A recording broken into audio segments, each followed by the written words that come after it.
Well, another Monday is here. This is a little different from the videos I usually do. I'm going to run you through something I had prepared several years ago when I was teaching automotive at the college. And this is what I put together on manual transmission operation. Now I'm not going to talk a lot about linear transmissions, which would be the ones that's got rear wheel drive. Mostly this is going to be talking about the power flow and whatnot of manual transaxles.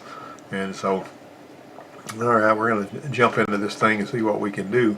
Whenever you got all the drivetrain components sitting over the wheels, you're going to have a transaxle, typically, because what happens is, even on the Volkswagen Bug, where they had the engine in the back, they had a transaxle back there, and it was basically sitting over the drive wheels, and the weight of the engine and the drivetrain was sitting over the wheels, and that's a little bit better than what you got with a rear wheel drive. Now, the rear wheel drive, the old muscle car people used to put traction bars under there that would, whenever the whenever the rear end, not the differential, the rear end would tilt whenever it was doing this, trying to pull the car, those traction bars would raise up and it would put the weight of the car heavier on the wheels. It was a peculiar thing, but it made them be able to take off instead of just balling the tires, Transaxles also have the differential. A lot of the times, the differential is what they refer to as the chunk of gears in the rear end. But the differential is only the very small gears in the center of that whole assembly. The carrier, the differential carrier is there, but the ring gear and the pinion is what's doing the work back there as far as the lion's share of it. And the ring gear and the pinion are not the differential. The differential is a smaller set of gears in the center of that. Now, the manual transaxle can be divided into two sections: the transmission section and the differential section. Okay, so the differential section is basically going to be down in this area here. Let me fire up my laser where these little gears are, and we'll talk more about that in a minute. And the engine delivers its power in here, and it goes out. Now, I've seen there's a lot of different configurations of front wheel drive. There are helical gears typically that are used on these, and there's hypoid gears, which is a different thing that's used on rear wheel drive. And if you've got a engine you got a vehicle that's front wheel drive, and the engine is in the car north-south instead of east-west, meaning if the front of the engine's facing the front of the car instead of the side of the car, then you're typically, a lot of times, will have hypoid gears in there just because of the way the transaxle put together. Now, your old Eldorados had a transmission that was connected to a differential chunk, that had the ring gear and pinion in it and all that kind of stuff, and it was not part of the transmission. It was a separate piece, and that was a strange thing too. Acura Vigors had the linear the engine was north-south, the transmission was behind it. The output shaft came out of the transmission next to the torque converter back into the final drive assembly. That's really what this right here is actually your final drive, is what this is. And so that's basically the last place the power goes before it's delivered out to the wheels. Now, on this, this is a transmission like you'd see in a regular pickup truck, or whatever, just rear wheel drive. Now, this right here is a cutaway of a transaxle. This is a 5-speed transaxle, like what they had in Escorts and Tempos and that kind of thing.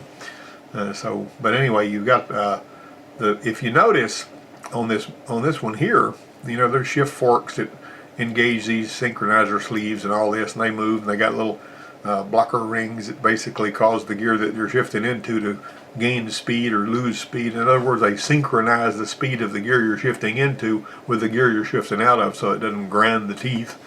And that's the way those things are designed. Big trucks don't have that, like your 15-speed Road Rangers and all. That's why the truckers have got to double clutch that, and they got to watch the tack and get it to the right place so that those big old gears can just mesh, because they don't use helical cut gears in big trucks. They're all spur gears, which that's a difference too. Anyway, on this one here, you've got the main shaft right here, and this shaft right here, this main shaft is in two pieces primarily. it's separated right here. Now all of these other gears right here can be connected with the synchronizer collar to the shaft. So basically this is spinning all the time. You know, when you max the clutch it stops, but basically even in neutral this is spinning. So this gear right here will spin, and it's driving this cluster gear. Now this is sort of screwed up because the reverse gear is in the way, but you know, so it messes it up. But this is all one piece. This gear down on the bottom, that's the counter shaft slash cluster gear. And so when you're in neutral, this is going out this way.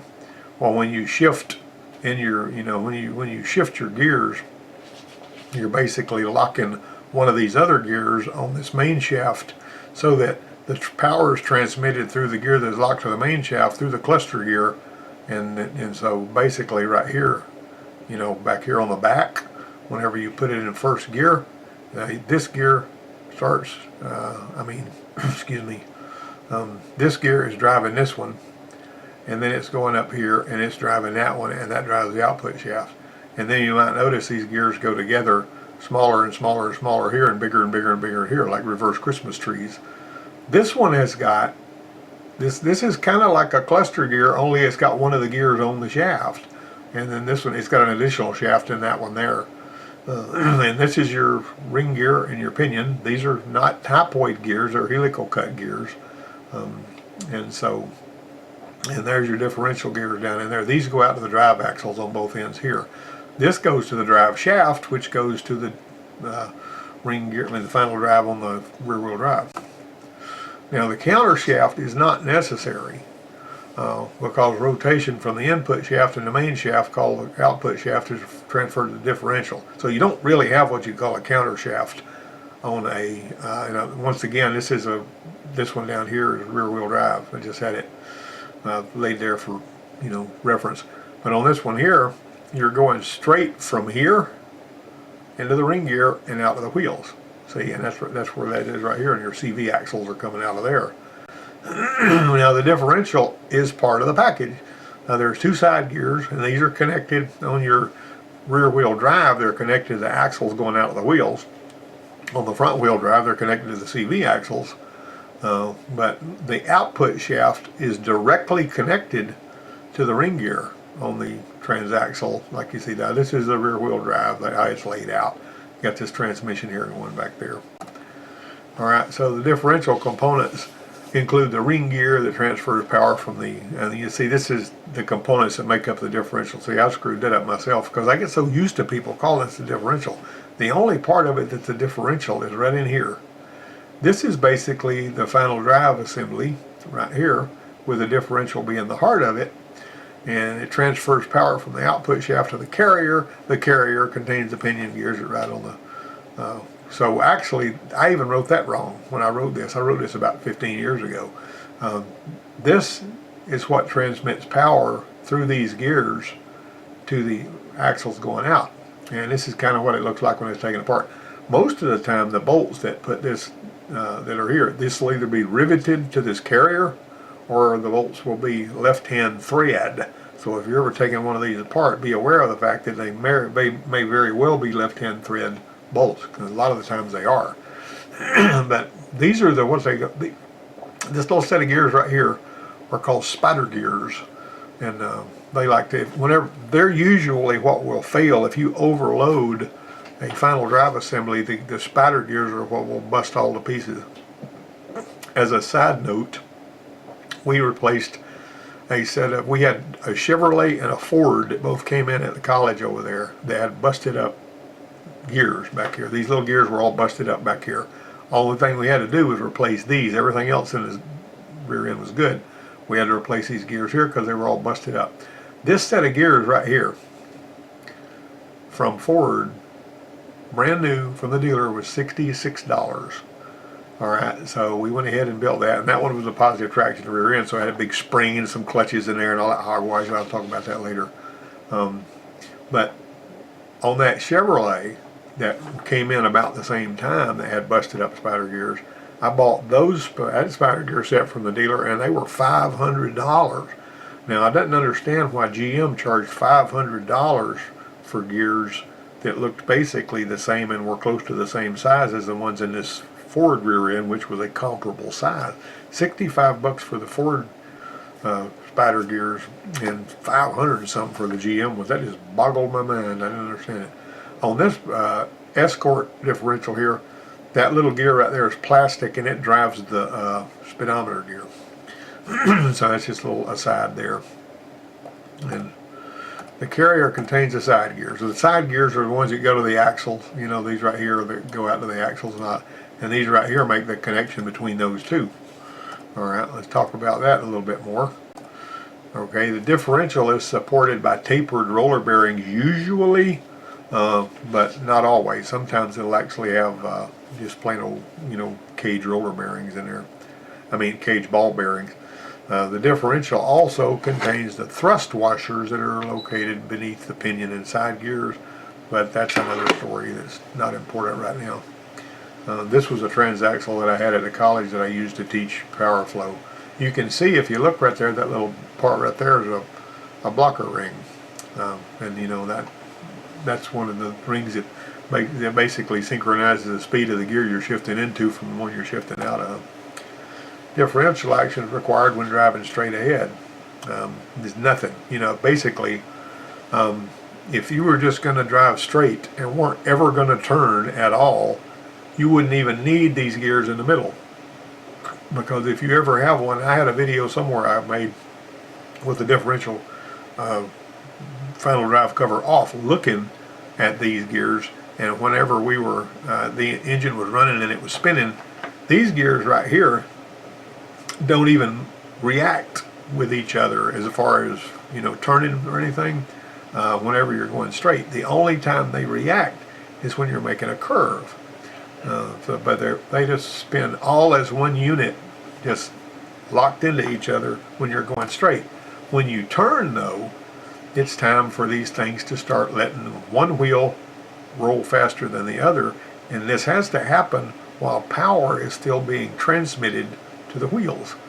And so that's what this is also the reason why when you're in wet grass, anybody that saw my cousin Vinny where she was talking about that, one wheel will spin and the other one won't, and it is this differential assembly, these little gears in the middle, that make the traction control electronic ABS stuff necessary, because it'll actually start, if you've got a vehicle on a lift and you got it in gear, you might notice even when it's on the lift in gear, one wheel will turn and the other one will just kind of either turn really slow or not turn at all. And what we used to do if we were listening to a bearing noise is we would go ahead and grab the park brake cable going to the wheel that was spinning, and we would pull on that, and that would force the differential to start delivering some turning power to the wheel that was just sitting there barely moving.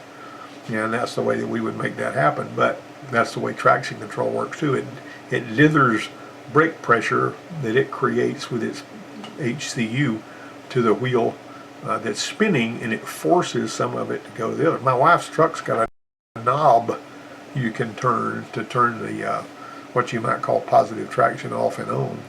It's a 16 F-150. All right. So the input and output shaft assemblies on the manual transaxle are here. These right here, this is going out to the wheels right here, and this is coming in from the engine. See that? Okay, so you might notice that instead of having all of the shift collars on the main shaft like the regular rear wheel drive transmission, and I'll show you on the next slide about that, you'll have one shift collar here and two shift collars here. And if you got that extra shaft I was talking about, you'll even have a fourth shift collar. The different gear ratios are there like that. So this right here is your rear wheel drive. See how the only one that you're going to have over here on this one usually, and this is only on some of the 5-speeds. A lot of them will just say this is your 4 gears, but this 5-speed right here, you might notice that fifth and reverse are shared by the same shift fork. So you go first, second, third, fourth, and so basically you're going the way you're going to do your first, second, and then third and fourth. And right now, you know, you got this one in neutral. Nothing is going out the back. That's actually, and this one right here, this is in neutral. When these are in the center and they're not engaged with either one of the gears, that's in neutral. So here's your drivetrain. This one's in neutral, although I don't have the red arrow showing you where the torque's going. But nothing is going out to here, basically. But I mean, technically, now this gear right here goes to the ring gear. I sort of screwed that up because this doesn't go out to the rear axles. This goes to the ring gear and it goes out to the rear axles, and I apologize for making that mistake. Sometimes whenever you're thinking too hard and looking at these pictures, you can get yourself all crossed up, even when you know better. And that happens to me because it's you know, this is what I knew right here. Some of them are cut directly from the shaft. Others use synchronizers that are separate. And so here's another. This is from the engine. This goes to the drive shaft, which this is not getting any power right now because it's in neutral. This one's in neutral. See how this is going straight through? Nothing is being delivered to the ring gear at all. All right, and so this is going to your CV axle and your wheel, and there's your little spider gears in the middle. Okay, so your input and output shaft assembly. See, this right here is your output. Now that's the ring gear, and this is how it connects to the front wheel drive gear train. With this again going out to CV axles and going out to the wheels. Okay, so the output shaft of a manual transaxle transfers power to the differential at the selected gear ratio.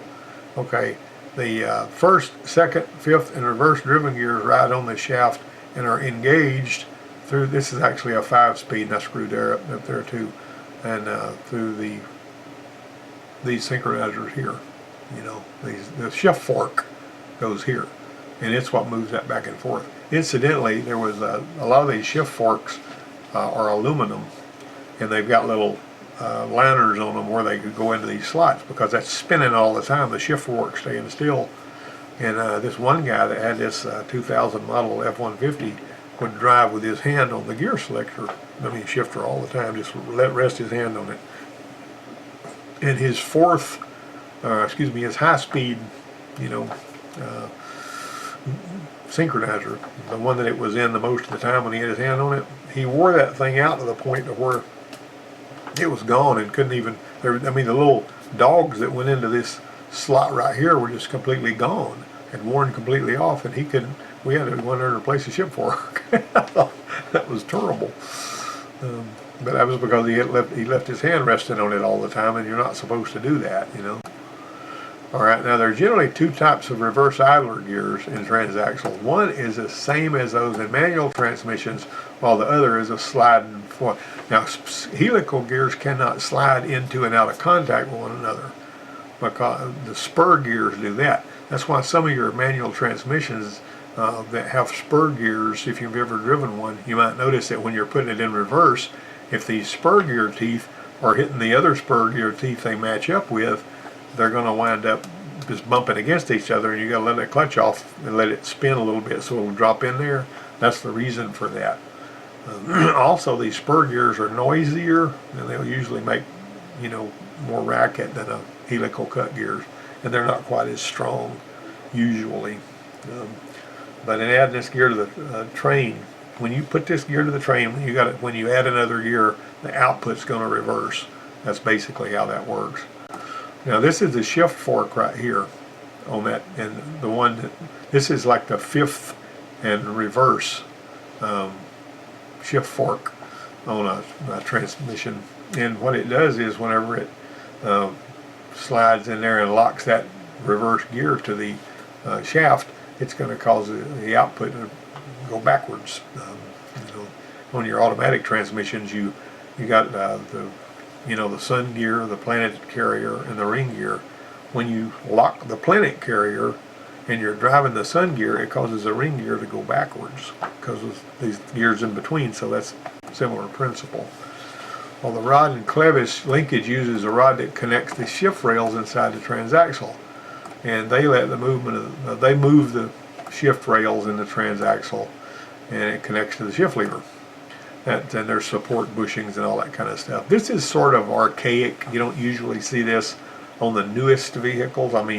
This pretty much started to disappear in the 80s and replaced, and I don't know that Toyota or some of these Asian cars ever use these mechanical rods to do this shifting. Some of your older Ford Escorts did. Usually manual transaxles are equipped with cable gear shift linkage, and the cables are typically sometimes color coded. The shift cable might be white and the selector cable might be black. You know, selector cable is giving you, letting you decide whether you're going to do first and second or third and fourth, and then your shift cable will basically move the shift fork and all that. You see them, but that's kind of what those shift cables look like. They're kind of expensive too, and they're a little annoying to change. And this is kind of the layout of what they look like connected to the transmission. If I remember right, this was a from a Nissan or something that I pulled up. All right, now this is neutral. This right here is neutral on a transaxle, and let's look at this one here. This is first gear. See how whenever you've got this locked. So when you got that locked, you've got a little gear pulling a big gear, and that little gear pulling the big gear is driving this gear, and that's driving that. So that is low speed. It takes a lot of engine turns to spin this big gear, and that gives you your power, your torque to take off. Because basically a transmission is a torque multiplier, and its torque is multiplied by the final drive. So whatever you multiply this torque, you have to, if you looked at this gear ratio of the number of teeth to the number of teeth here, and then you got this number of teeth, which is usually about 3 times as many teeth on this big gear as there is on that little one. That's rough, but you know, it'll usually be a 3.14 or some stuff like that. If you multiply this gear ratio by that one, you would have your entire gear ratio all the way out to the rear, to the rear axle. That's the way it is on rear wheel drive too. You multiply whatever gear ratio you're in the transmission by the, all the way back, and so you know exactly how much you've multiplied what the engine is doing torque wise. Here's second gear. You notice this shift collar has moved back, and it has locked this gear right here. This gear right here is now locked, which it was spinning freely before, but now because this is locked to this shaft here, then that gear right there is delivering the power, and this gear is a bigger gear than that one, and so it's, in other words, it's bigger than this one. Now this is kind of confusing because on your regular manual transmission, the one that's closest is typically considered to be the fourth gear, and we may talk about those later on. But all right, now this one right here, you notice that shift collar. Watch them shift collars move. See that one moved? This gear is this is a small gear driving a bigger gear. This is a bigger gear driving a slightly smaller gear. You keep gaining speed and losing torque, but you're already moving anyway, so it doesn't matter. You have the momentum. All right, and so that's third gear. This is fourth gear. Now look at this. These two gears are the same size. That is your 1-to-1 ratio. Okay, the fourth gear is 1-to-1, and you notice how these gears is going through, coming from the engine, going to this gear, out through there. Now when you move that rear collar forward, you're in fifth gear, and you might notice how these two gears here, the input gear is a little bigger than the output gear, which gives you overdrive. And finally, when you move that collar to the rear, that engages the idler that you can't really see good, that's on the back side, and that gives you your reverse gear. And so you're going backwards on your output. You can tell by the arrows here.